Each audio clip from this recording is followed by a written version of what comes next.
ils arrivent dans un clin d'œil et prennent l'âme, l'enveloppe dans le linceul et montent au ciel. Chaque fois, les anges du paradis qui prennent l'âme du fidèle passent par des anges. Ces derniers demandent à qui appartient cette âme bénie. Ils répondent qu'elle appartient à un tel avec son meilleur nom. Les anges traversent les 7 cieux et sont bien accueillis partout. Au 7e ciel, Allah dit, écrivez son nom dans Illiyin. Illiyin, c'est un endroit où se trouvent les âmes des fidèles. Illiyin. Et rendez-la à la terre. Je les ai créés de la terre et à elle, je les rends et d'elle, je les fais sortir de nouveau. L'âme rentre dans le corps de son propriétaire pour se préparer aux questions dans la tombe. Elle ne rentre pas dans le corps immédiatement, elle est par-dessus le corps. Le corps est mort, elle est là, sur la table, et l'âme est par-dessus. Elle entend et elle voit tout ce qui se passe. Regardez un martyr, il est mort et il est souriant. Et c'est le cas pour la plupart des martyrs. Ils sont tous souriants.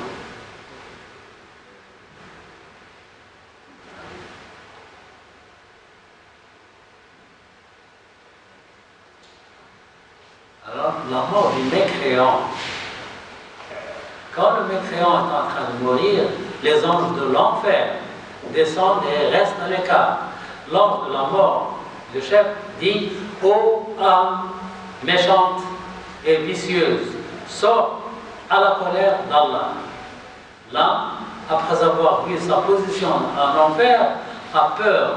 Elle ne veut pas sortir. Elle s'attache à chaque veine et chaque nerf. L'ange l'arrache comme lorsqu'on tire un fil de fer de la laine mouillée. Lorsqu'on tire un fil de fer de la laine mouillée, on tire avec lui des morceaux de la laine. La conséquence est qu'il y a des veines et des nerfs déchirés partout dans le corps. C'est pourquoi le mécréant est souvent bleu à cause de l'hémorragie. Dès que l'ange prend l'âme, qui a une très mauvaise odeur, ses assistants la mettent dans une étoffe de l'enfer et montent dans le ciel.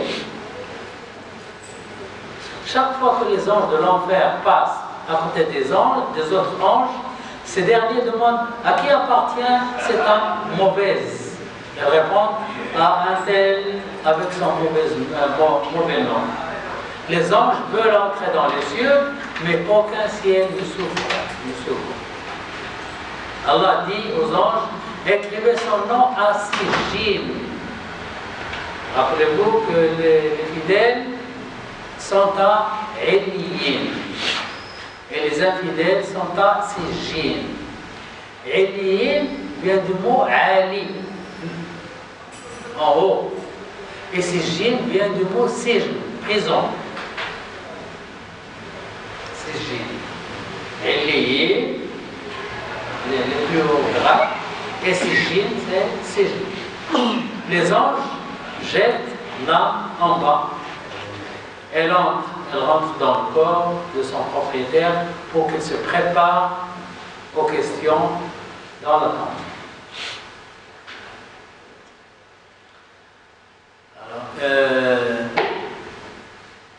Quand l'âme revient, elle est par-dessus le propriétaire. Et elle entend et elle voit. Elle voit tout ce qui se passe autour de lui et elle entend ce que disent les gens. C'est pourquoi le prophète sallallahu alayhi wa sallam a dit il ne faut parler que du bien. Même si la personne morte est mauvaise, il ne faut pas dire qu'elle est mauvaise pour ne pas torturer cette âme, cette pauvre âme qui attend. Il sait déjà sa place à l'enfer, et puis vous dites, elle est mauvaise, vous le rappelez, vous dites qu'il est bien, ou bien taisez-vous, ou bien ne dites rien, ou bien si vous savez quelque chose de bien, vous le dites. S'il n'y a pas de bien, vous vous tairez, vous ne parlez pas de lui. Si on espère la miséricorde du miséricordieux, oui, oui, on espère la miséricorde d'Allah. Et s'il est bien, vous dites qu'il était bien, il faisait du bien, etc. Comme ça, l'âme sera heureuse et aura plus d'espoir.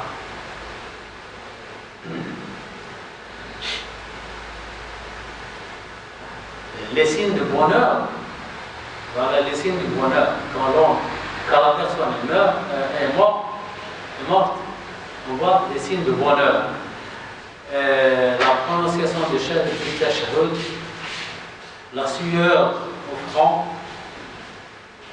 la mort le vendredi ou la veille du vendredi, mourir en faisant du bien, ou bien en faisant la salade, en lisant le Coran, en donnant l'aumône, en aidant quelqu'un, etc. Mourir dans un état du bien. Quand les gens disent qu'il était bien, et le sourire, dresser l'index en signe de l'unicité comme ça, le visage éclairé et le bonheur qui se voit. On peut voir, et puis une bonne odeur qui vient du corps. Tout ça, ce sont des signes de bonheur.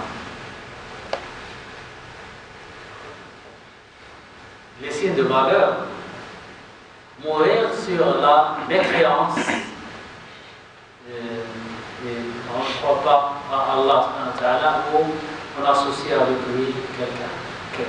Le suicide, mourir en faisant un péché. Le décédé n'accomplit pas la salat. Le corps bleuâtre à cause de l'hémorragie. Le mécontentement qui se voit sur le visage. Il y a des gens qui mordent la lèvre. Il y a des gens qui font des grimaces. Il y a des gens il y a des choses. Et parfois, on mord la langue. Et parfois, la mauvaise odeur qui vient du corps. Tout ça sont des signes de malheur. Alors, que faire pour le corps du mort? Premièrement, dès qu'il est mort, on lui ferme les yeux. Parce que